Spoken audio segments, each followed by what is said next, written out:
Are there, because everyone regrets selling a car at some point.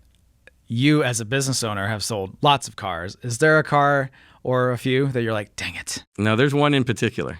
It's Dream Car 1. We have Dream Car 2 now, but I'll tell you about Dream Car 1. So my favorite car is a 59 Impala. I think we share that in common, if I'm not mistaken. Yeah. And you have a picture of one similar behind you. Yeah. Well, I had a black 59 Impala convertible. I don't know if you remember the car. It was on the cover of Chevy Classics. It didn't have the red interior. It had that nice like tricolor black and gray and blue interior. Yeah. Had a Continental kit. It was the dream car. Worked really hard to get that, chased it for a while, and I had it for a number of years. And just from sitting, it started to need little things, and I had the opportunity to sell it for, at the time, what seemed like a lot of money. And we were looking to get into an investment property, and so I took that opportunity to sell that and invest the money, which worked out favorably in that regard. However, I missed that car every day. Well, a year or so later, we found a 61 Impala convertible. First time I saw it was at Turkey Rod Run. I chased it as fast as I could run. Wasn't for sale. I saw that car again at the Tampa Hot Rod Nationals. It wasn't for sale. And I just kept in touch with the guy. And I'll never forget, the guy calls, we're at a Sunday brunch one day, and he says, I'm ready to sell my 61. So that's now Dream Car 2. And the significance now of the 61 versus the 59 we used to have is when I married my now wife, Simona, we used the 61 Impala convertible in our wedding. Uh-huh. And so that picture still from that day, many, many years ago, stays there. And that's our 61 Impala convertible. What year did you get married? We got married in 2022. 2022. Very cool. Yeah, and I've seen that car. Yes, around. I love that car. It still sits right at home in the garage. What's in it? That is a 350 with a turbo 350 transmission. Cold air conditioning, which is a requirement for us to go out and enjoy it as a family. Yeah. And it's just great color. The blue has a blue top and a blue stripe and just a blue interior. So it's two shades of blue, no other colors. I'm a little bit of a anti-red in my cars. Oh, yeah? So I like anything that has different colors like that. That's cool. And I try to go without a black interior is one of my rules on my cars. Yeah. I like non-traditional color interiors. That's awesome. Because you've seen it 1,000 times, right? You want something different. I always see black interior. Not that there's anything wrong with a black interior, but I chase the white interiors, the brown interiors, the blues, the different color interiors I chase. Yeah. What color did the 59 have? It had that tricolor. It was like a black, blue, and gray color. Great What color. motor was in that 59? That one's a 283. That's a good motor, too. Where is it? That car is now in New Mexico, and he will not sell it. And if he would sell it, it would be $50,000 more than he bought it. Man. Well, at least it's in a dry climate. It is, and I haven't lost hope. I have the pictures, but I don't have the car. Yeah. We were at Epcot like a little over a month ago, and we're waiting in line for Guardians of the Galaxy. We're going back and forth, and I see this guy, and he's got a 59 Impala convertible on his shirt, and I was like, nice 59. He's like, thanks. I was like, is that yours? He's like, yeah. And so we just started talking. The line's backing up, you know what I mean? And we're just started yapping. And I was like, well, we'll come around and we'll talk. And so we come back around. I'm like, so what's in it? You know, and that just blah, blah, blah. And every time we come around, we just get to know a little bit more about the car, I doubt it's the one, but you know. How many 59 convertibles are left? I mean, they're out there. I've been chasing one for a little while. I have to have lunch with the guy. I have to keep in touch with him twice a year. He's making me work for this car. It's a frame-off restored 59 Impala convertible. So I hope to get that one someday. And I did recently acquire a 59 Impala four-door hardtop. You've probably seen the car over. We have a mutual friend. You might have seen it there. Oh, yeah, yeah. And that's a special car. Power seats, power windows. Gentleman had it since the early 90s, and the place you're affiliated with had done a lot of work on that car back in the early 90s. And I have every receipt and an appraisal from Danny Howell. Wow. I have paperwork very thick on that car, and I'm waiting for a little more space so I can bring that car home. Oh, so that's it's still going in the collection? Yes, it is. That's a keeper car. Congrats. That's awesome. So what would you like people to know about the consignment industry? Well, that's a great question. I'll tell you, the consignment industry for us is we want to make it easy for people to sell their car. And the idea of having customers come to your home or call you at all hours or texting or playing games seems like not the right way to sell a car anymore. It's a pain. So we make it easy. And as mentioned, we will come and pick up the car from anywhere in the country. If it's local, we just send our tow truck. If it's out of the state, we'll send maybe a whole car carrier. And we'll bring the car back, and we will treat the car well. We will run it through our service department, make sure everything's safe, full detail, and then a very professional photo shoot. 100 photos, undercarriage included, video, and we'll get that car on 43 websites. And as I'm so proud to say again, 150,000 followers will get to see that car. We always post our new arrivals, and as soon as we do, that phone starts to ring. And for anybody that really wants to market their car effectively and get the most for their car, I would encourage them to use a company like ours, Past and Present Motor Cars, to sell their car the easy way. Nice.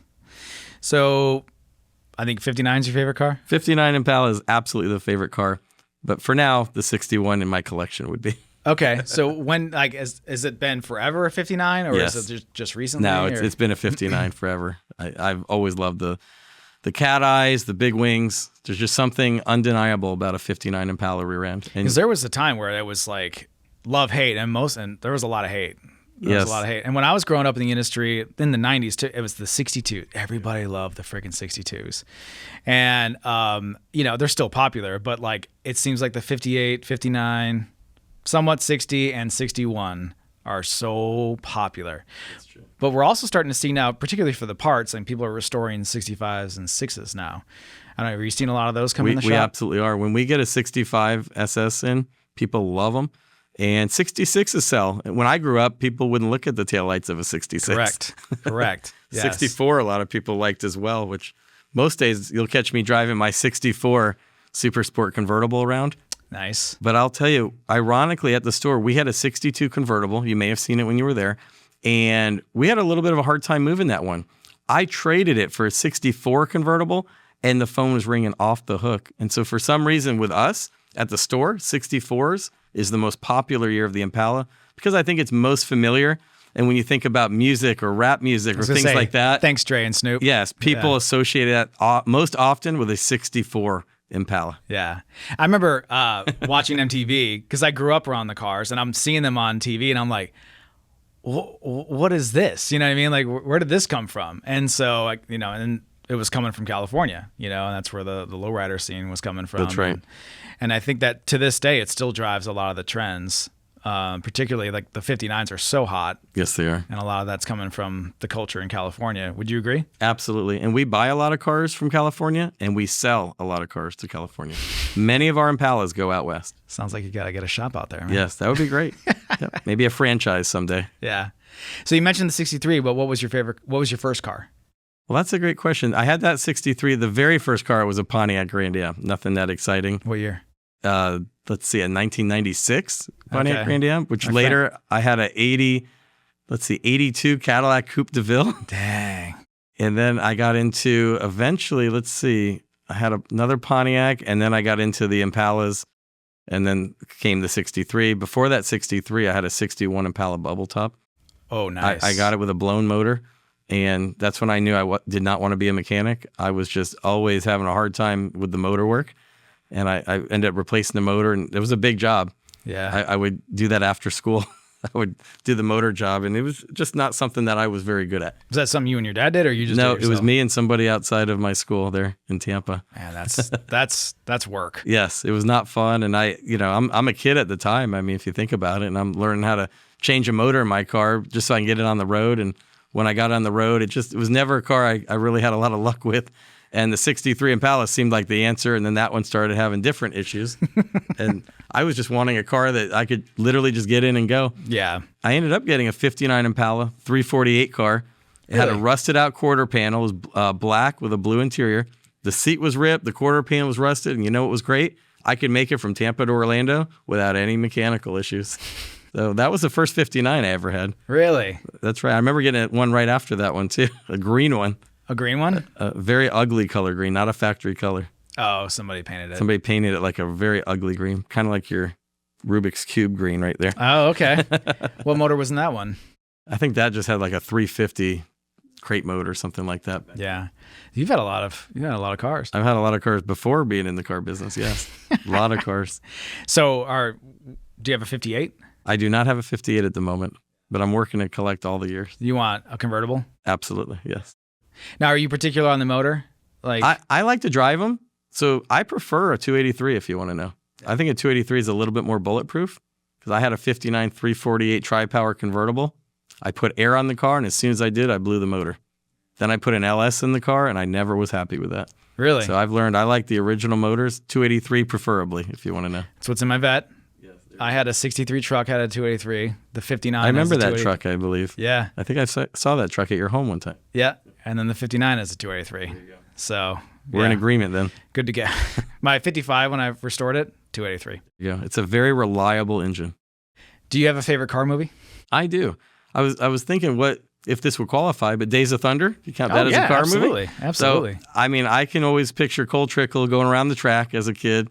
And one of my favorite lines is when Cole's trying to come to the pits and he says, I got to come into the pits. And the crew chief tells him, we're eating ice cream, Cole. And I love ice cream. And so I just think it's so funny. They were more concerned with eating ice cream than they were about getting the car into the pit. Yeah, that was my dad didn't go to the movies very much, but he took me to go see that in the movie theater. It's a great movie. Yeah. Well, Jack, I really appreciate your time today. I really respect what you've done. I've built, push button from the ground up.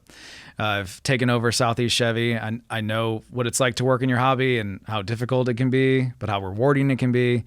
And you're killing it, man. And you killed it. And that's awesome. So tell people how they can get a hold of you. I appreciate that. Well, thank you so much for having me. Best place to find us is on our website, pastandpresentmotorcars.com.